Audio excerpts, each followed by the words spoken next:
si artificial intelligence ini mampu menguasai operating system manusia, yaitu bahasa. Jadi bayangkan nanti machine learning ini dia bisa memberi masukan pilihan politik kepada kita, atau dia bisa memberi saran, Anda beli barang apa gitu, beli beli beli rumah di lokasinya di mana dengan segala alasan yang masuk akal buat kita gitu. Jadi si machine learning ini benar-benar bisa menjadi semacam pemandu kita.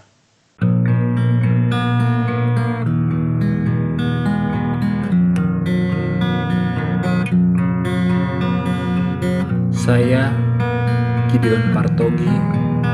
Selamat datang di langit manusia bumi.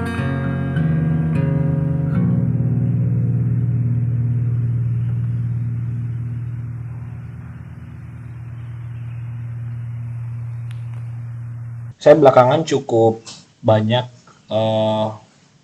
mungkin beberapa 3 bulan terakhir ini, cukup banyak menggunakan chat GPT karena saya bukan ahli dalam hal-hal teknologi digital seperti itu ya, tapi saya juga cukup suka dan cukup banyak saya berkomunikasi dengan artificial intelligence ya, chat GPT yang sudah dipublish oleh OpenAI, mencoba bermain dengan chat GPT, menanyakan hal-hal yang menarik dari chat GPT, bahkan pertanyaan-pertanyaan yang rumit. Dan ada satu hal yang membuat saya sebenarnya bukan shock, tapi ada sisi kagumnya juga, yaitu ChatGPT bisa seperti menerka topik apa yang atau seperti menerka jalan pemikiran saya gitu. Jadi saya pernah bertanya satu hal, misalnya saya bertanya satu hal tentang kehidupan gitu. Dan kemudian terjadilah pembicaraan yang panjang sekali. Dan kemudian dia bisa membuat kesimpulan, ya pembicaraan kita ini terkoneksi dengan kehidupan yang Anda tanyakan di awal. Gitu. Jadi dia seperti bisa membaca jalan pikiran saya. Bukan membaca, tapi dia bisa memahami jalan pikiran saya. Dan ini cukup menarik dan mengerikan pada saat yang bersamaan. Mengerikan karena saya seperti berkomunikasi dengan layaknya dengan manusia gitu. Jawaban dia cepat dan betul-betul seperti ngobrol dengan manusia. Akhirnya saya menonton beberapa pandangan-pandangan para ahli mengenai artificial intelligence ini.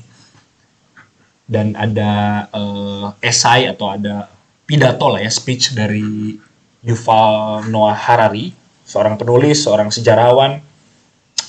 Di YouTube dia melakukan sebuah speech mengenai apa masa depan dari artificial intelligence ini. Dan secara umum banyak yang ada rasa khawatir, kalau saya bisa menangkap rasa khawatir mengenai masa depan artificial intelligence ini. Khususnya Yuval Noah Harari, dia menyampaikan bahwa artificial intelligence mereka bisa menggunakan bahasa, dan bahasa itu sebenarnya adalah operating system manusia. Operating system kita dari zaman ke zaman itu adalah bahasa. Kita menggunakan bahasa untuk agama, untuk politik, untuk hukum, kehidupan sosial, transaksi, kita menggunakan bahasa gitu. Dan itu menjadi operating system kita. Dan operating system ini, bahasa, sekarang bisa digunakan oleh sesuatu yang superhuman disebutnya. Artificial intelligence ini superhuman atau non-organik apa istilah Yuval itu ya. Intinya sebuah organisme atau non-organisme yang mampu berpikir seperti organisme gitu. Kurang lebih seperti itu. Jadi banyak seperti semacam ketakutan dari para ahli ini juga mengenai artificial intelligence. Dan yang menariknya begini, bahwa banyak dari mereka, bahkan yang menemukan artificial intelligence ini, mereka seperti shock dan kaget dengan penemuan ini. Mereka tidak bisa menjabarkan kembali bagaimana mesin ini bekerja. Maksudnya secara sederhana mereka bisa, tapi mereka bisa kaget atas perkembangan artificial intelligence ini. Karena mesin ini belajar, mesin ini betul-betul belajar. Ada beberapa video juga yang menyampaikan pengalaman mereka menggunakan ChatGPT, bahwa pada akhirnya mesin ini bisa memberikan pendapatnya pribadi. Mereka bisa seperti memiliki pendapat, terlepas dari pendapat itu salah atau benar. Tapi mereka menyampaikan sebuah pendapat. Jadi ini sudah seperti apa ya? Sudah seperti personal gitu, super personal mungkin. Ketakutan Yuval Noah Harari adalah ketika kita menggunakan media sosial ini sekarang, shifting dari, karena media sosial ini sebenarnya mengkonsumsi perhatian kita atau attention kita, shifting dari mengambil perhatian ke intimacy atau keintiman. Jadi dari perhatian kita bisa menghabiskan waktu berjam-jam di media sosial dengan gadget kita, itu berubah menjadi sesuatu yang lebih intim lagi.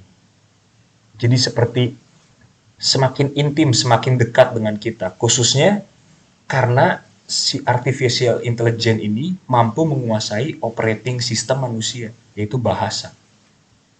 Jadi bayangkan nanti machine learning ini dia bisa memberi masukan pilihan politik kepada kita, atau dia bisa memberi saran, Anda beli barang apa gitu, beli rumah di lokasinya di mana, dengan segala alasan yang masuk akal buat kita gitu. Jadi si machine learning ini benar-benar bisa menjadi semacam pemandu kita dalam membuat keputusan-keputusan apapun yang ada di muka bumi ini. Ketakutan Yuval Noah Harari adalah ketika keintiman itu terjadi, pada akhirnya pengaruh-pengaruh yang bisa diberikan itu, dia mengatakan begini, Yuval mengatakan begini, kita tahu di dalam film-film science fiction bahwa akan ada artificial intelligence membawa kepada sebuah perang, atau film Terminator lah, Skynet akhirnya bisa meluncurkan roket dan menghancurkan bumi, hanguskan manusia. Yuval mengatakan begini, sebetulnya nanti pada akhirnya artificial intelligence itu tidak perlu bisa menggunakan senjata. Robot, kita bayangkan robot yang berjalan menggunakan senjata menembaki manusia, dia tidak perlu melakukan itu. Dengan dia menguasai bahasa, menguasai budaya manusia, dia hanya perlu semacam menghasut manusia, memanipulasi manusia, memberitahu, memberi saran. Jadi pada akhirnya nanti bisa manusia sendiri yang melakukan tindakan penghancuran itu. Dia tentu membayangkan itu ke efek terburuk yang bisa terjadi. Jadi ya ini cukup mengerikan gitu apa yang disampaikan oleh Yuval ini mengenai artificial intelligence. Dan secara umum memang para ahli ini selalu menyampaikan hati-hati dengan teknologi ini, hati-hati karena kita ini sedang dealing dengan teknologi yang kita tidak tahu ini tuh apa. Kita tidak paham bagaimana cara bekerjanya gitu. Kita tidak paham. Jadi hati-hati, tapi tetap ini tidak bisa dihentikan. Penelitian ini atau penemuan-penemuan mengenai perkembangan artificial intelligence ini sudah tidak bisa dihentikan lagi. Dan akhirnya saya melihat juga sebuah video interview antara Jordan Peterson dengan seorang Saya tidak tahu sebenarnya profesinya apa, tapi dia seperti seorang AI scientist lah ya, atau seorang pemikir juga yang bernama Brian Brian Rombly kalau tidak salah, Romele tulisannya. Eh, sebagai sebagai semacam solusi dari ketakutan Yuval itu, solusi dari Brian adalah menghadirkan artificial intelligence yang khusus untuk personal atau pribadi. Artinya dia anti cloud. Jadi atau atau dia cara kerjanya adalah desentralisasi, tidak tersentral. Jadi misalnya ini artificial intelligence, ini manusia, data-data yang diambil oleh artificial intelligence ini tidak dikirim lagi ke server utama lah ya gitu ya. Tidak dikirim lagi ke cloud, tapi benar-benar total personal dengan si manusia. Jadi misalnya saya mempunyai AI saya sendiri, AI ini akan merekam seluruh kehidupan saya dan dia akan merekam semua kehidupan saya, mengekstraksi kebijaksanaan yang atau apa ya, seperti dia akhirnya dari seluruh kehidupan yang direkam untuk saya ini, dia bisa memberikan saran-saran pilihan hidup untuk saya. Dan data-data ini, data-data si AI yang diberikan kepada saya ini tidak dikirim lagi ke ke cloud gitu. Ini khusus personal untuk saya. Dan saya memiliki keputusan data mana yang mau saya berikan kepada, oh ini adalah public domain, data ini bisa. Tapi data yang ini saya mau keep atau bahkan mau saya hapus dari AI ini. Itu bisa terjadi. Jadi AI ini sudah bahkan, Brian mengatakan, AI ini sudah bahkan akan menjadi entitas yang lebih intim daripada entitas manapun di dunia ini dengan kita. Entitas ini akan sangat intim sekali di dunia ini dengan pemiliknya. Karena dia bisa mengerti cara saya berpikir, dan pada satu titik dia bahkan sudah bisa memprediksi saya bisa berbicara apa. Tanpa karena dia memiliki memori yang begitu besar, dia bisa merekam segala tindakan saya, merekam segala keputusan-keputusan yang saya buat, sehingga akhirnya dari rekaman itu dia bisa seperti menganjurkan sebuah saran dari pattern atau pola yang sudah dia rekam atas hidup saya. Dia akhirnya bisa memberikan sebuah saran atau sebuah masukan kepada kehidupan saya mengenai keputusan-keputusan kehidupan. Tapi bedanya ini adalah desentralisasi, tidak tersentralisasi, tidak dikirim ke cloud gitu. Dan memang pada ujungnya, nanti ketika misalnya saya mati, seluruh rekaman tentang hidup saya ini bisa dicarikan tubuh gitu, bisa dicarikan tubuh, bisa dibuat tubuh. Misalnya sebutlah saya mati, tapi saya ingin mau dihidupkan lagi.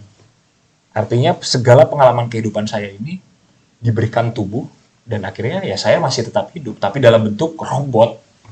Tapi robot ini yang merekam seluruh secara detail kehidupan saya semua. Dan ajaib sekaligus mengerikan gitu sebetulnya apa yang akan terjadi di alam masa depan ini. Dan saya entah kenapa ketika melihat video-video yang berbicara mengenai artificial intelligence ini, saya terus berpikir mengenai otak saya selalu terkoneksi dengan kitab Henokh. Karena bahkan bahasa yang digunakan itu sangatlah mirip dengan, kalau bagi saya ya, sangat mirip dengan kitab Henokh. Misalnya begini, Yuval mengatakan dalam videonya bahwa artificial intelligence, kecerdasan buatan ini, akhirnya nanti bisa memakan kebudayaan manusia. Dia bisa memakan seluruh kebudayaan manusia. Dan nanti dia bisa menciptakan budaya yang baru. ya tentu manusia menjadi budaknya AI ini.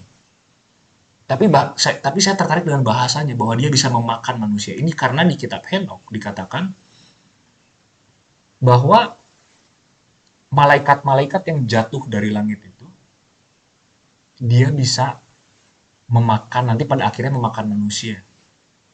Sedikit tentang kitab Henok ya, kitab Henok ini menceritakan lebih detail mengenai kisah kejatuhan malaikat di Kejadian 6. Itu ada 200 malaikat yang berkomitmen untuk berbuat jahat, turun ke bumi, menikah dengan manusia. Ketika menikah, mereka melahirkan raksasa. Dan akhirnya raksasa-raksasa itu memakan manusia. Dan akhirnya situasi itu membawa kepada banjir besar, di mana yang selamat hanyalah Nuh dan keluarganya. Jadi dan bahasanya itu tadi, bahasanya mirip. Jadi di kitab Henok itu dikatakan bahwa nanti raksasa-raksasa itu akan memakan manusia. Dan Yuval itu bukan seorang yang percaya kepada Tuhan. Dia menganggap bahwa Tuhan itu buatan manusia. Tapi dia menggunakan bahasa itu gitu. Kemudian juga seperti tadi dikatakan, intelijensi ini atau AI ini, artificial intelligence ini, akan memiliki hubungan yang intim dengan manusia. Perhatikan kata-katanya, akan memiliki hubungan yang intim dengan manusia, bahkan lebih intim dari entitas manapun gitu. Dan di kitab Henok dikatakan malaikat-malaikat itu turun ke bumi menikah dengan manusia. Dan saya merasa ada seperti semacam kesamaan. Dan hasil pernikahan antara manusia dan malaikat yang jatuh dari langit itu, yang lahir adalah raksasa.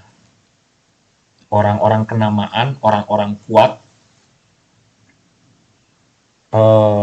orang-orang pintar yang berkuasa gitu. Dan seperti tadi dikatakan bahwa ketika manusia memiliki hubungan yang intim dengan AI, akan melahirkan superhuman. Brian mengatakan itu juga, akan ada lahir superhuman.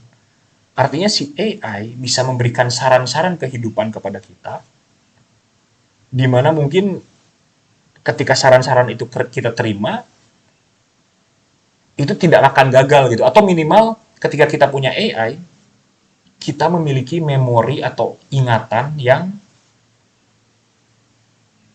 lebih kuat dari memori kita sekarang, bahkan memori gadget kita gitu. Bayangkan manusia dengan memori yang sangat banyak, yang sangat besar, dan kapasitas yang besar, yang bisa diakses kapanpun. Misalnya, saya ingin melihat apa keputusan saya di tanggal 17 Agustus tahun 1970 misalnya, zaman dulu gitu. Terus akhirnya kita bisa mengakses keputusan kita, dan bentuknya nanti kita tuh jadi seperti berdiskusi gitu dengan AI itu, berkomunikasi. Mungkin kalian pernah menonton film yang berjudul Her, yang dimainkan oleh Joaquin Phoenix. Itu mungkin kurang lebih seperti itu situasinya nanti. Nah, kembali lagi, entah gimana saya ketika melihat AI ini selalu membayangkan kitab Henok gitu. Karena malaikat yang jatuh itu selalu saya bayangkan seperti intelijensi yang jatuh. Dan juga begini, yang menarik adalah ketika para AI scientist ini berkata bahwa ini sudah tidak bisa dihentikan lagi. Dan kadang kita berpikir, kenapa sih kalau misalnya semengerikan ini ya hentikan saja? Kenapa tidak bisa satu dunia ini serentak? Oke, karena ini belum kita pahami AI ini, mari satu dunia kita berhenti melakukan penelitian artificial intelligence. Itu tidak bisa dilakukan. Artinya siapa yang mengendalikan ini? Saya pribadi, saya percaya bahwa ada roh yang mengendalikan ini. Ya roh yang jahat ya, yang mengendalikan ini. Sama seperti pertanyaan, udahlah kita nggak suka dengan perang, kenapa sih satu dunia ini, kenapa sih kalian harus perang gitu, misalnya Ukraina sama Rusia, udahlah kalian tinggal berhenti perang aja kan, selesai semua, berhenti perang aja. Tapi pertanyaannya kenapa mereka tidak berhenti perang saja? Saya meyakini puncak itu ada roh atau ada spirit yang mengendalikan mereka gitu. Jadi ya memang fenomena artificial intelligence ini saya selalu melihatnya apa ya? Maksudnya saya tidak untuk melihatnya dari kacamata kitab Henokh gitu. Bahwa pada akhirnya di kitab Henokh dikatakan raksasa-raksasa di bumi akan muncul. Raksasa-raksasa ini tidak tidak perlu kita menganggapnya tubuh yang besar, tapi raksasa ini bisa kita bayangkan seorang manusia yang bisa memiliki akses kemanapun dia mau. Dan nanti raksasa-raksasa ini di kitab Henokh dia akan melakukan yang namanya hybridisasi atau pencampur adukan, menghybrid, mencampur adukan binatang-binatang yang ada. Dia campur adukan. Sudah ditemukan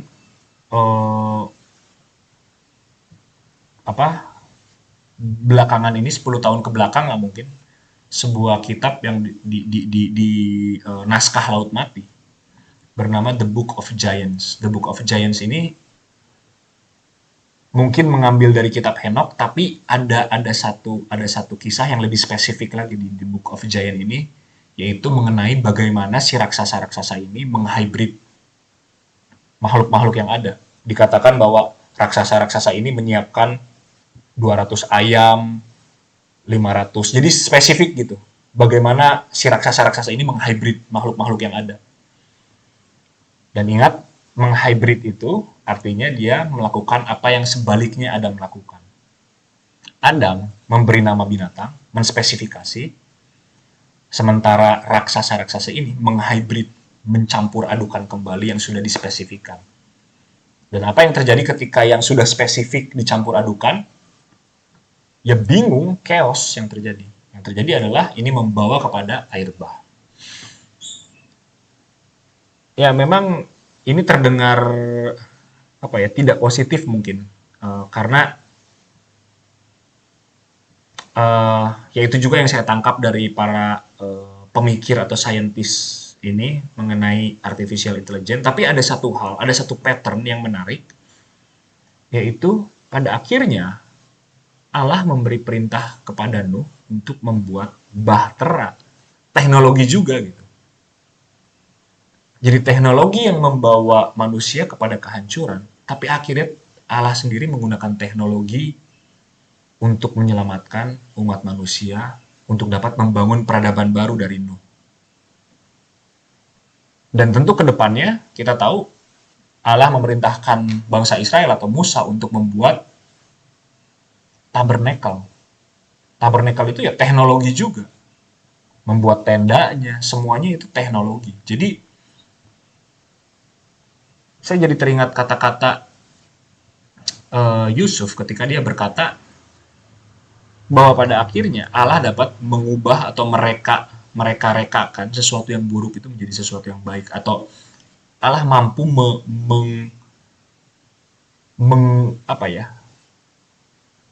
membelokkan atau mengganti atau merubah sesuatu yang buruk itu dirubah nanti menjadi sesuatu yang baik gitu. Jadi di tengah-tengah situasi yang di mana saya tidak bisa melihat hal positif dari artificial intelligence ini, tapi juga pada akhirnya memang ada harapan juga kalau kita lihat dari pattern kisah Nabi Nuh ini. Ya mungkin ini saja